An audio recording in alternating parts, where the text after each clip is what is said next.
Yahoo petit bancha, j'espère que tu vas bien. Donc aujourd'hui je te retrouve pour la présentation d'un manga des éditions Komiku. Donc on va parler de ce manga, je suis pas du tout sûre de la prononciation donc je te laisse le lire. Nous sommes sur un manga qui est en 2 tomes et dans le genre fantastique et trailer. Le manga date de 2013 au Japon et de mars 2016 en France pour son premier volume.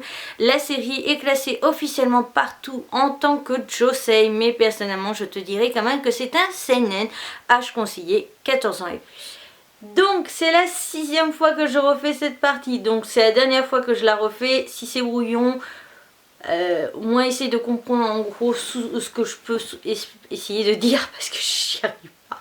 Donc en ce qui concerne la qualité du dessin, c'est un dessin apparemment comme avait expliqué Liane Sotaku fait par ordinateur.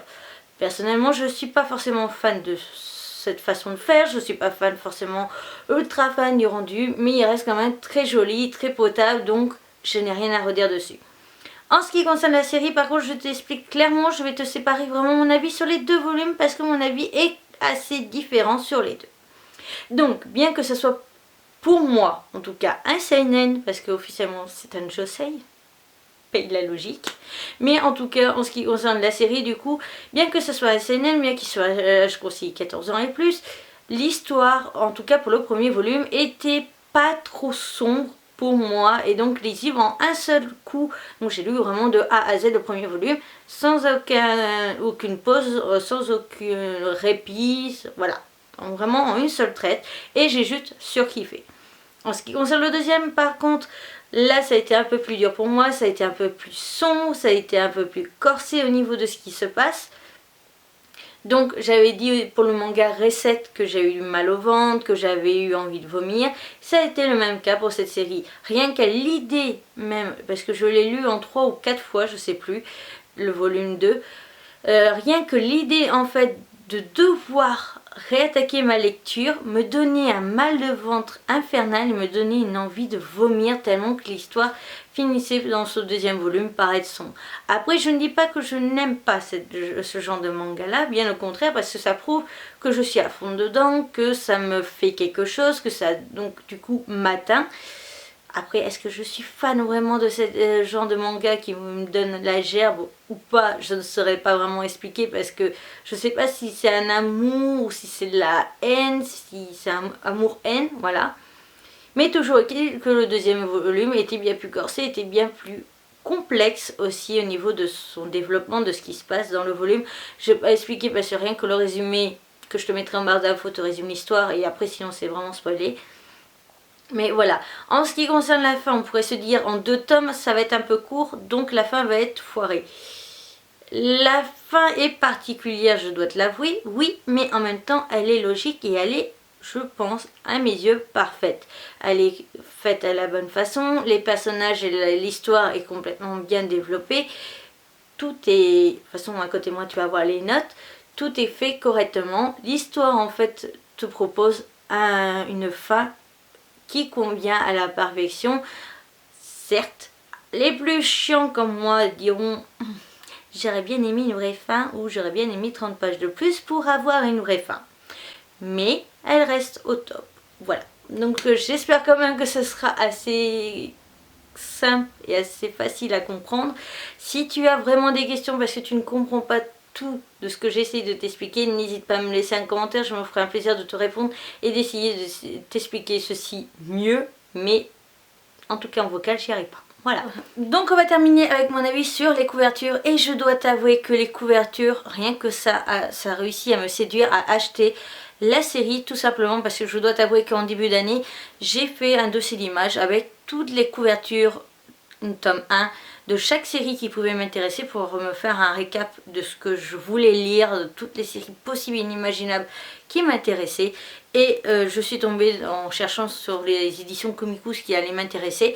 Je suis tombée sur l'image de la couverture numéro 1 qui m'a juste séduite et qui m'a donné directement envie aussitôt de lire le résumé. Donc voilà. En ce qui concerne la jaquette, j'adore le principe tout simplement parce que voilà, on déplie la jaquette et on poursuit l'image avec des petites infos de l'auteur. De l'autre côté, pareil, on a un bout de la veste du frère, donc ça je trouve ça sympa, ça se prolonge et ce n'est pas une deuxième image, c'est plutôt pas mal, j'aime bien ça.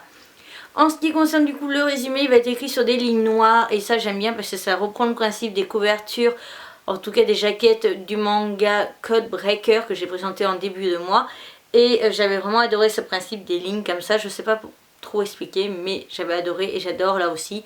Avec toujours la couleur noire et jaune qui reviennent partout sur la jaquette et ça je trouve ça juste au top. Et pareil on a la deuxième couverture qui va être dans les mêmes tons et ça je trouve ça bien qu'ils aient gardé le même principe. Donc de l'autre côté de la jaquette on a tout simplement une pub pour un autre manga des éditions normalement Komiku, oui, qui s'est terminé aussi il n'y a pas longtemps. Donc je pense normalement le lire mais je ne saurais absolument pas dire quand. Et pour ce qui est de l'intérieur, enfin pour la couverture solide, on a tout simplement l'objet phare de l'histoire avec le détail de ce qu'il y a en fait à l'intérieur des boîtes. Et l'image qui se prolonge derrière, donc ça je trouve ça plutôt sympa. Donc en ce qui concerne l'intérieur, on a une image en couleur du coup sur papier glacé d'un des personnages que l'on rencontre dans la série, qui est un des personnages importants après le frère, enfin les trois frères. Là on va avoir une autre image en couleur avec les chapitres, truc que j'aime pas, c'est tout simplement les images spoil des moments clés de la série. Donc je trouve ça moyen. Par contre cette image là, elle est juste magnifique. Et après quand on tourne du coup on a directement la série avec la fameuse boîte que l'on retrouve ici. Pour ce qui est du coup de la deuxième jaquette, on a toujours l'image qui se prolonge bien que on ait juste le genou du gamin. Mais je trouve ça sympa qu'ils aient pas coupé. Toujours des infos de l'auteur. Pour ce qui est l'intérieur, une fois de plus, voilà, hein, on n'a rien de particulier. Pour ce qui est la jaquette en soi, voilà, tout déplié.